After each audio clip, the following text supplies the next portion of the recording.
వైకాపాను వీడుతున్నట్లు వస్తున్న వార్తలు అవాస్తవమని కర్నూలు ఎంపీ బుట్టా రేణుక స్పష్టం చేశారు.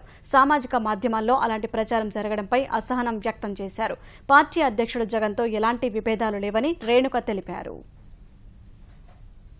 ఆలూరు నియోజకవర్గంలో హొలగుంద అనే మండలంలో మా పార్టీలో చాలా మంది టీడీపీ కార్యకర్తలు టీడీపీ వాళ్ళు జాయిన్ అవ్వడం ఉంది. అది ఇప్పటికే 3-4 టైమ్స్ ఇది ఈ ప్రోగ్రామ్ క్యాన్సిల్ కావడము, అన్ఫార్చునేట్లీ ఈసారి కూడా క్యాన్సిల్ అవుతే డిసప్పాయింట్ అవుతారన్న ఒకే ఒక ఉద్దేశంతో పార్టీకి ఇన్ఫార్మ్ చేసి మా ఫ్లోర్ లీడర్ మేకపాటి రాజమోహన్ రెడ్డి గారు కూడా ఇన్ఫార్మ్ చేశాను. అలాగే జగనన్న గారు కూడా మెసేజ్ పెట్టారు. రోజు ముందు నేను పంచాయతీరాజ్ మినిస్టర్ని కలవడం వల్ల ఈ కన్ఫ్యూజన్ వచ్చింది అనేసి నేను ఒక పంచాయతీరాజ్ మినిస్టర్ హోదాలోనే కలిశాను. ఈ సోషల్ మీడియాస్కిను అందరికీ కూడా ఒకటే విజ్ఞప్తి చేస్తున్నాను, నిజాలు తెలుసుకోండి.